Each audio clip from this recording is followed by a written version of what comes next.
Assalamu alaikum. Welcome back to another exploration and to the YouTube channel.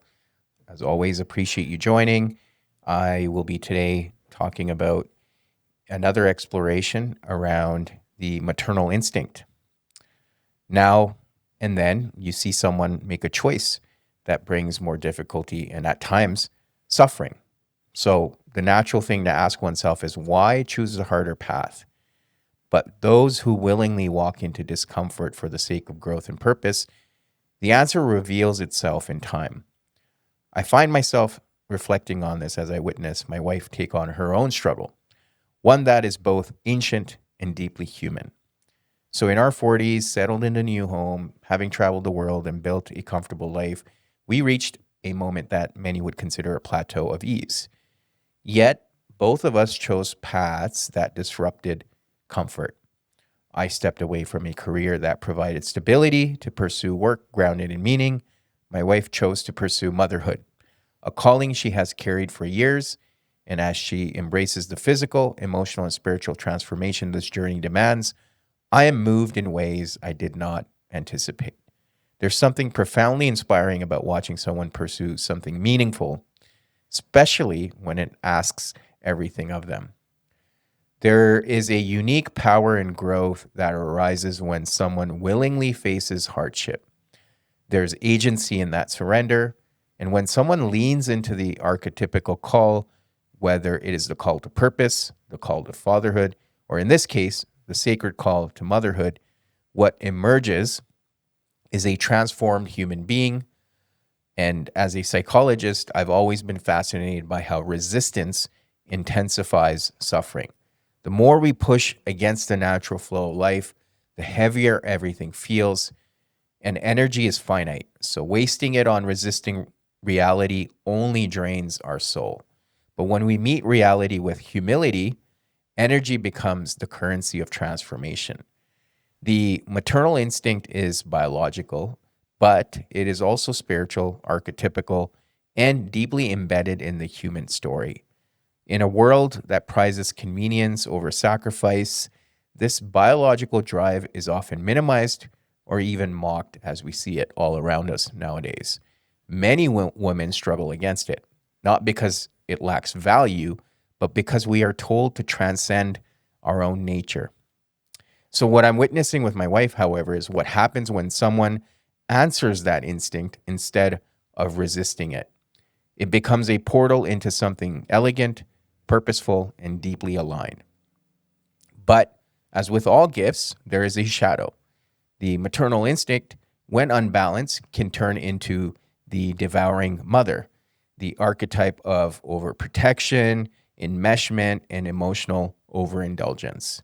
On one end, motherhood demands the ultimate sacrifice to bring a child into this world, to hold a piece of one's own soul outside the body, and to allow that soul to encounter the beauty and brutality of life.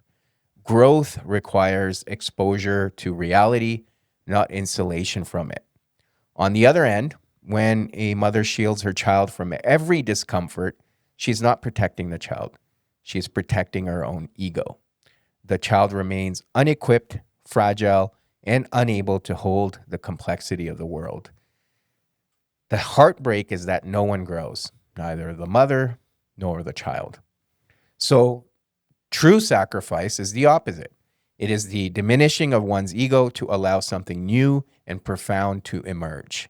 It requires a dying of the self in the short term because death is always the prerequisite for birth or rebirth. This makes sacrifice not merely emotional, but metaphysical. Even on a phenomenological level, small sacrifices, losing sleep, giving time, offering attention, become the soil from which new life grows. So this is why in the Islamic tradition, it holds Maryam in such high esteem. Her sacrifice was not only physical, but spiritual and existential. She carried the weight of divine decree with patience, trust, and unwavering faith. She endured solitude, judgment, and pain, not for ego, but for purpose. And for that, she became the only woman mentioned by name in the Quran, honored with an entire chapter in her name, Her story is not just about motherhood, it is about surrender, transformation, and the human soul's capacity to bear what it did not think it could. The Quran reminds us that in the process of sacrifice, Allah's mercy is always there.